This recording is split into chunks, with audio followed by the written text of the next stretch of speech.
Saudações, meus caros ouvintes do podcast Taverna do Lugar Nenhum. Meu nome é Gabriel Vinci e hoje nós vamos falar sobre o filme A Substância, The Substance, de 2024, um filme da Coralie Fargeat, né? E é um filme que teve um hype muito grande no ano que foi lançado, né, 2024, e eu gostaria de dar a minha opinião a respeito dele.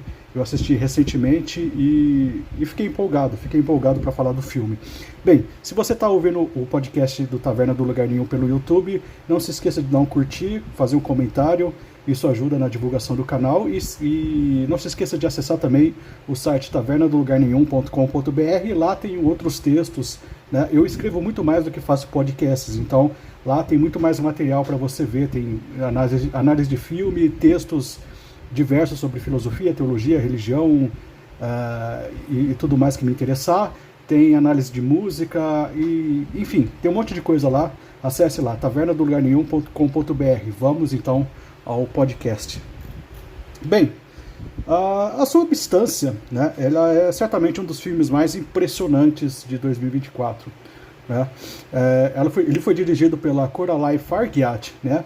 E a trama da Substância acompanha a personagem, né, a Elizabeth Sparkle, né, que é interpretada aqui pela Demi Moore, que é uma ex-estrela que se tornou uma famosa instrutora de aeróbica, mas que enfrenta a angústia do declínio da sua carreira ao chegar aos 50 anos. Né? E o seu contrato no filme, né, o seu contrato é cancelado por Harvey, que é interpretado aqui pelo Dennis Quaid. E esse Harvey, ele é um produtor despótico,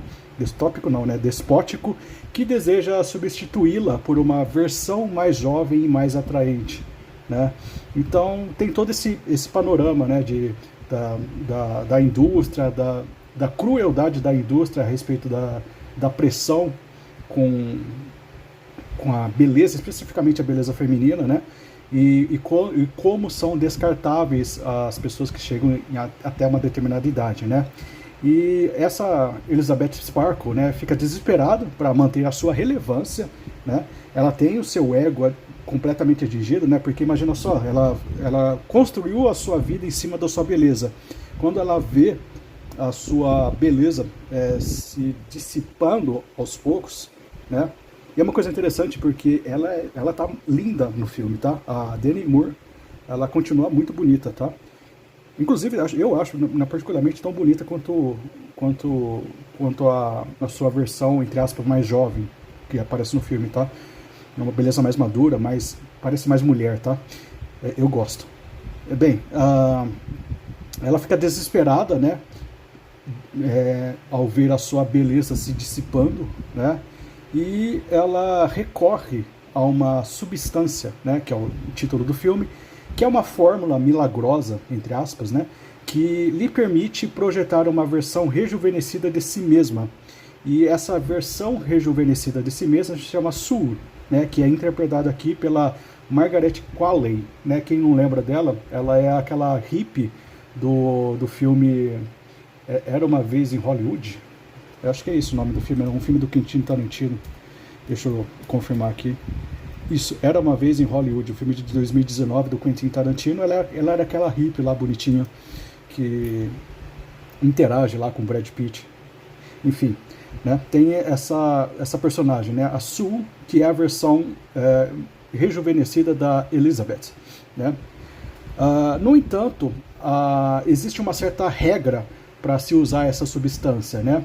Que é ativá-la apenas uma vez a cada 7 dias. É uma coisa bem interessante e bem gráfica que aparece no filme, né? Essa substância, ela provoca uma reação que faz com que você se divida em dois, né? Inclusive o início do filme mostra isso, né? Quando essa substância é testada em uma gema de ovo, você vê a gema de ovo se dividindo perfeitamente igual nas duas, em dois, tá? Então essa substância ela age dessa forma. E quando aplicada no ser humano, né, a divisão dela acontece primeiro dentro da própria pessoa, que ela vai se dividir em dois através da espinha, né? É uma cena bem interessante, bem gráfica, né? Bem interessante também, tá? E existe essa regra, né? Você deve ativá-la apenas uma vez a cada 7 dias, né? Senão você desbalanceia a sua versão matriz, né? Que eles falam no filme, e a versão, entre aspas, falsa de você mesmo, né? Que seria, segundo a propaganda da substância, a melhor versão de você mesma, né? E a Coralie Fargeat, né? Que é a diretora do filme, ela descreveu esse projeto dela, esse filme, como um filme substancialmente feminista e uma redenção para Demi Moore, né?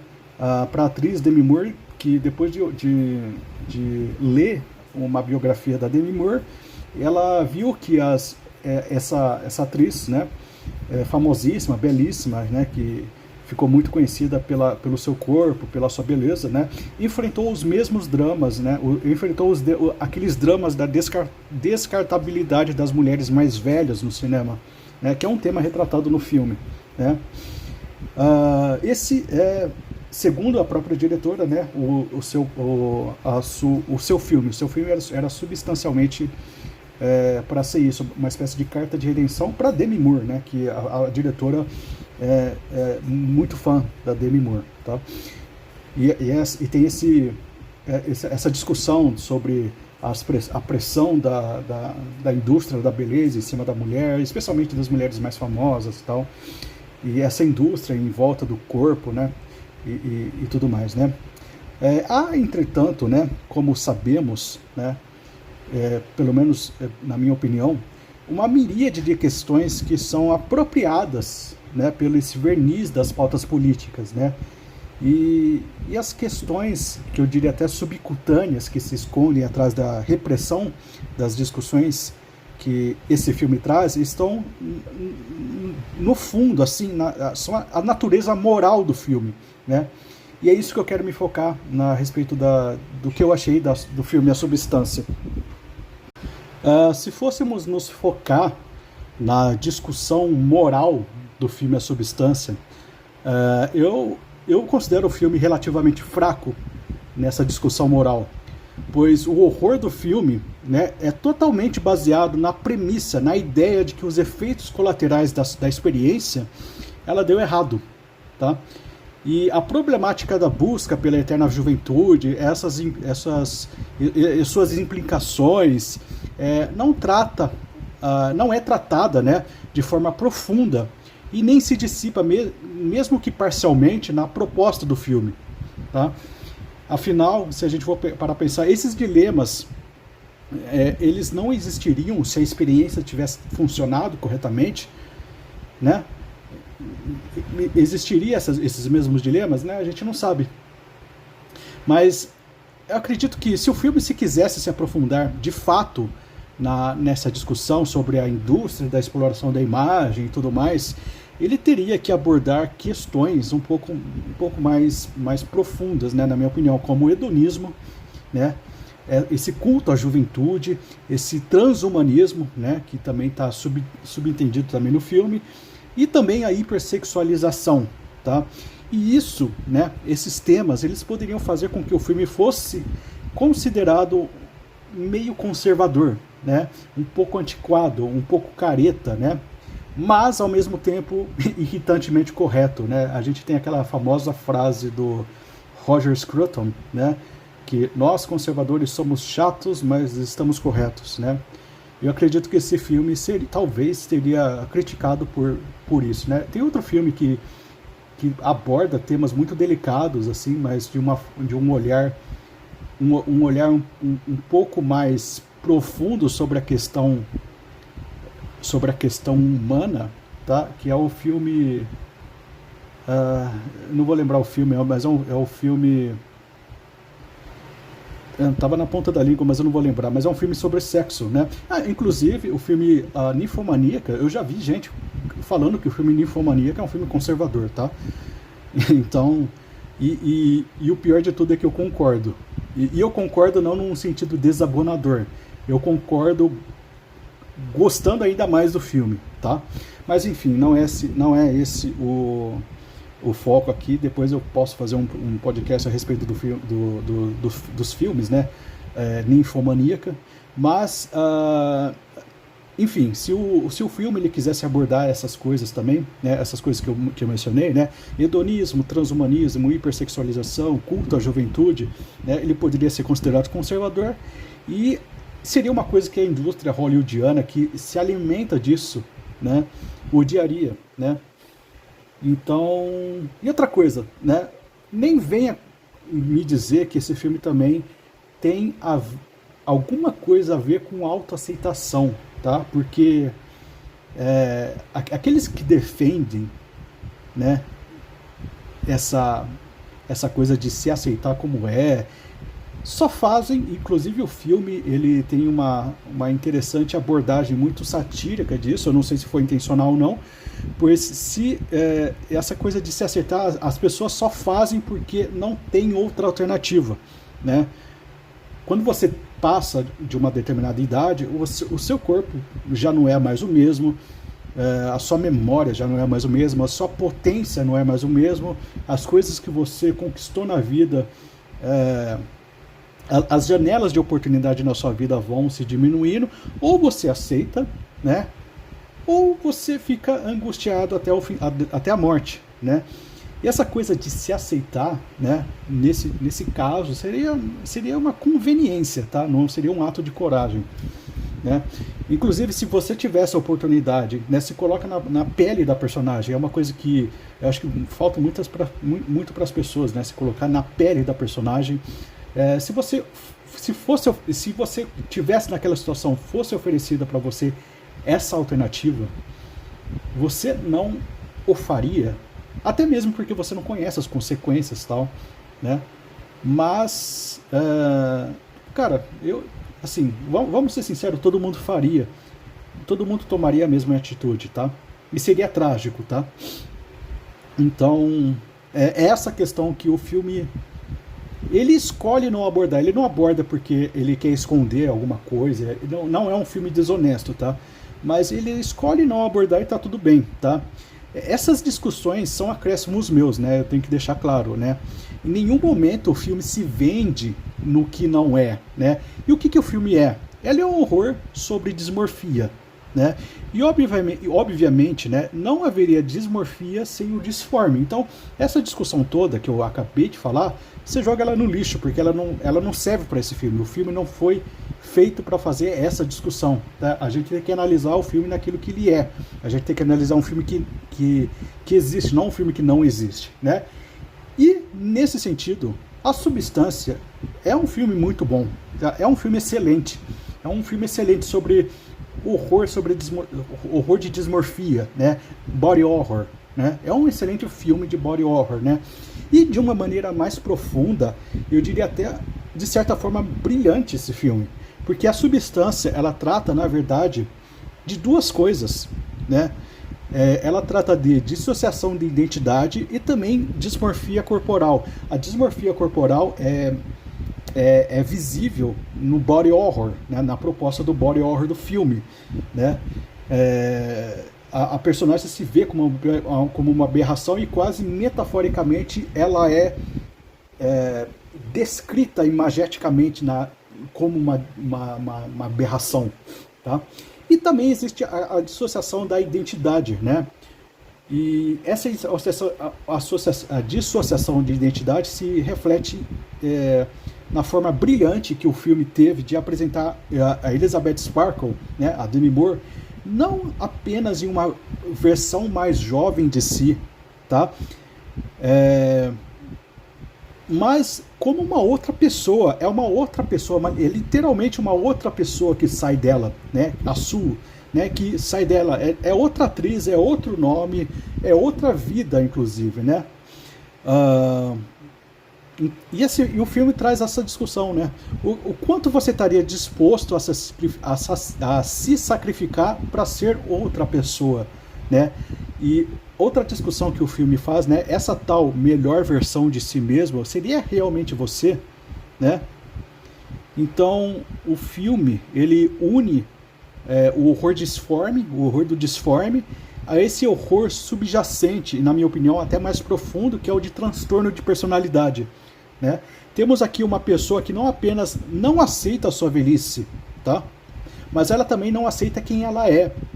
Ela que assim, a velhice é obviamente a parte mais visível, né? Mas ela não aceita a passagem do tempo, ela não aceita as rugas, os machucados, as experiências, os traumas, os vícios, as virtudes, tudo isso faz parte dela, né? E ela não aceita nada disso, né?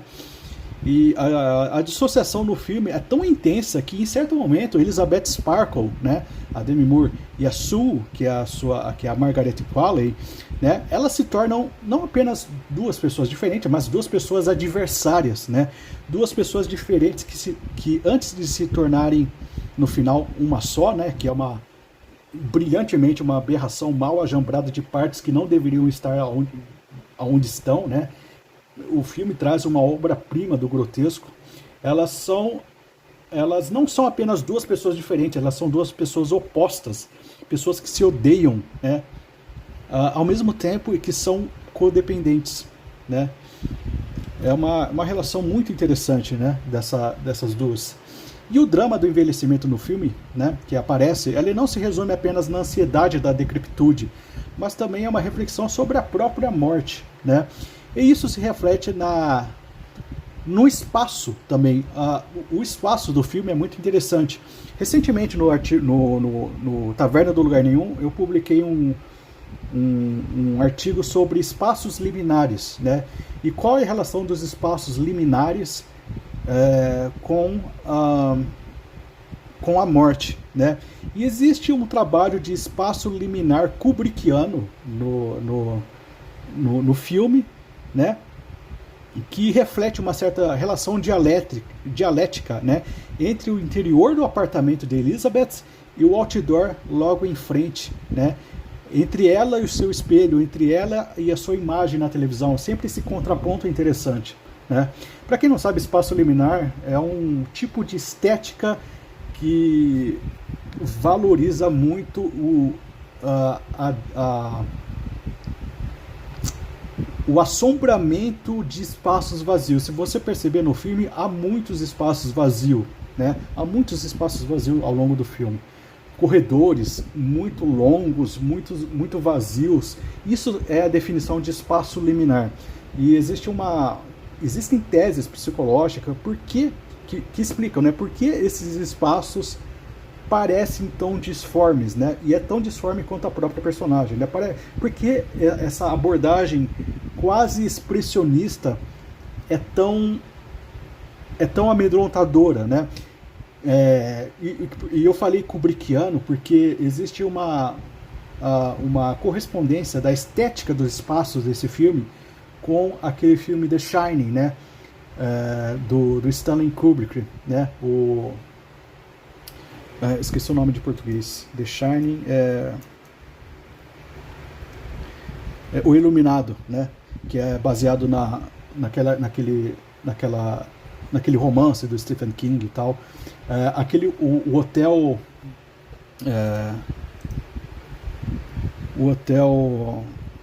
Overlook, né? O Hotel Overlook, ele dentro dele você vê vários corredores muito longos, assustadores, sabe? É assustador pelo vazio. E aqui o filme, né? Ele também tem essas mesmas composições estéticas, né? Que valorizam esse estranhamento. Inclusive todo o filme ele é filmado de um ângulo meio estranho, com as pessoas muito próximas, distorcidas mesmo, né? Então, isso reflete não apenas que a visão da Demi Moore, né, da personagem da Demi Moore, a Elizabeth Sparkle, ela é distorcida de si mesma, né? Mas o mundo inteiro à sua volta é distorcido de alguma forma. E ela é que mais sente, né, essa distorção, essa dismorfia, né? Tudo é meio disforme, né? O seu próprio apartamento, assim como o seu próprio corpo, se torna uma espécie de prisão de autovigilância e histeria, né? Então, tudo parece distorcido, né, na visão dela, e tudo é distorcido no filme. Além de tudo isso, o filme, né, conforme eu mencionei, é um body horror, assim, excepcional, assim. O design da criatura que ela vai se tornando é espetacular em todas as suas fases, tá? Ora ele remete meio que à Mosca do David Cronenberg, ora faz uma certa alusão ao Akira de Katsuhiro Otomo, né? O mangá, o filme Akira. Enfim, em suma, né? É um filmaço, eu adorei o filme. Uh, Espero que vocês assistam. Deixa seu comentário se você gostou do filme, se você concorda comigo. Eu tenho um certo gosto por filmes extremos, assim, que vai longe nessa questão do até mesmo do grotesco, que não se censura na apresentação do grotesco. Eu acho muito estranhamente belo nesse sentido, tá? Enfim, comentem aqui, deixe o curtir se você está ouvindo pelo YouTube, compartilhe com seus amigos, acesse lá tavernadolugarnenhum.com.br, tem outros textos que eu acho que vocês vão gostar, tá bom? Fiquem com Deus e até mais.